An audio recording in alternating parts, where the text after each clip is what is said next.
অনেক দিন আগের কথা। এক দেশে ছিল এক রাজা। তার ছিল ৩ কন্যা। রাজ্য, রানী, রাজকন্যা নিয়ে তার ভালোই দিন কাটছিল। হঠাৎ একদিন রাজা ভাবল, তার কন্যারা তাকে কে কেমন ভালোবাসে সেটা পরীক্ষা করবে। যেই ভাবা সেই কাজ। ৩ কন্যাকেই তিনি রাজ দরবারে ডাকলেন। রাজদরবারে তখন ৩ কন্যাসহ আরও অনেকে উপস্থিত ছিলেন। রাজা তখন তার বড় কন্যা, রাজকন্যা মধুবালাকে জিজ্ঞাসা করল, তুমি আমাকে কেমন ভালোবাসো? বাবা, আমি তোমাকে মধুর মতো ভালোবাসি। বাহ, তোমার উত্তর শুনে আমি খুব খুশি হয়েছি। এরপর রাজা তার মেজ মেয়ে রাজকন্যা রূপমতীকে জিজ্ঞাসা করলেন, তুমি আমাকে কেমন ভালোবাসো? বাবা, আমি তোমাকে চিনির মতো ভালোবাসি। রাজা তার মেজ মেয়ের উত্তর শুনেও খুব খুশি হয়। এবার রাজা তার ছোট মেয়ে রাজকন্যা লাবণ্যকে জিজ্ঞাসা করল, তুমি আমাকে কেমন ভালোবাসো? ছোট্ট রাজকন্যা অনেক ভেবে উত্তর দিল, বাবা, আমি তোমাকে নুনের মতো ভালোবাসি। কি এত বড় অপমান! আমাকে তুমি সামান্য নুনের সাথে তুলনা করলে। এর শাস্তি তোমাকে পেতেই হবে। সেনাপতি, এখনই এই মেয়েকে গভীর জঙ্গলে রেখে আসো। জো হুকুম মহারাজ। বাবা, লাবণ্য ছোট, ও ভুল করে বলে ফেলেছে। আপনি ওকে এত বড় শাস্তি দেবেন না। আমি একবার যে সিদ্ধান্ত নিই সেটাই করি। তোমার যদি জঙ্গলে থাকতে ইচ্ছে করে যেতে পারো। সেনাপতি, আমি এক কথা দুবার বলা পছন্দ করি না। সেনাপতি রাজার কথা মতো রাজকন্যা লাবণ্যকে নিয়ে রাজদরবার ত্যাগ করে। সেনাপতি রাজকন্যাকে নিয়ে গভীর জঙ্গলে চলে আসে। রাজকন্যা লাবণ্য, আমরা গভীর জঙ্গলে চলে এসেছি। আমাকে ক্ষমা করবেন। আমি রাজার নুন খেয়েছি, তাই তার হুকুম শুনতে আমি বাধ্য। ছি ছি, ক্ষমা চেয়ে আমাকে ছোট করবেন না সেনাপতি।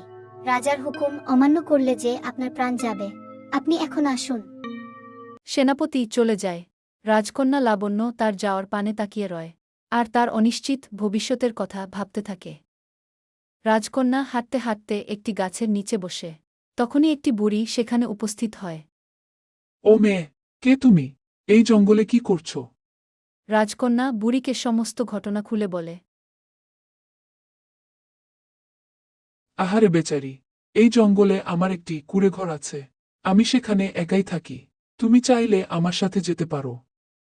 লাবণ্য আর কোনো কথা বাড়ায় না। এই ছাড়া তার আর কোনো উপায়ও নেই। সে বুড়ির পিছন পিছন যেতে থাকে। সেনাপতি, অনেকটা পথ হেঁটেছি। বিশ্রামের ব্যবস্থা করো। জো হুকুম মহারাজ, আমি এখনই কোনো ব্যবস্থা করছি। সেনাপতি সামনে একটি কুঁড়েঘর দেখতে পায়। সে সেদিকে এগিয়ে যায়। এই যে বুড়িমা, আমি হীরকগড়ের সেনাপতি। আমি আর রাজা শিকারে বের হয়েছিলাম। রাজা বেশ ক্লান্ত। আমাদের জন্য কি বিশ্রামের ব্যবস্থা করা যাবে? হীরকগড়ের রাজা, এত আমার পরম সৌভাগ্য। যাও বাবা, তোমরা ঘরে গিয়ে বিশ্রাম নাও। আমি গিয়ে আহারের ব্যবস্থা করি। বুড়ি রাজা ও সেনাপতিকে খেতে দেয়। রাজা তখন মাত্র খাবার তুলে মুখে দিয়েছে। হঠাৎ কি মশকরা হচ্ছে এসব? কোনো খাবারেই নুন নেই কেন? ক্ষমা করবেন মহারাজ, আমি জানি আপনি নুন পছন্দ করেন না। এ কারণে আমার নাতনিকে খাবারে নুন দিতে বারণ করেছিলাম। কার এত বড় দুঃসাহস? কে বলেছে এই কথা যে আমি নুন পছন্দ করি না? নুন ছাড়া তো সব খাবারই বিস্বাদ। আমি বলেছি বাবা, নুন আপনার পছন্দ না বলেই তো আমাকে জঙ্গলে রেখে গেছেন। এখন বুঝলেন তো নুন ছাড়া কেমন সব খাবারই বিস্বাদ। আমি আমার ভুল বুঝতে পেরেছি মা। আমাকে ক্ষমা করে দাও। এখন চলো আমার সাথে। রাজপ্রাসাদে ফিরে যাই। আমি যেতে পারি বাবা, কিন্তু আমার একটি শর্ত আছে। আমি বুড়িমাকেও সাথে নিয়ে যেতে চাই। তিনি না থাকলে হয়তো বনের পশু আমাকে খেয়ে ফেলতো এতদিনে। রাজা লাবণ্যর শর্তে রাজি হয়ে যায়। তারপর তারা সবাই মিলে রাজপ্রাসাদে ফিরে যায়।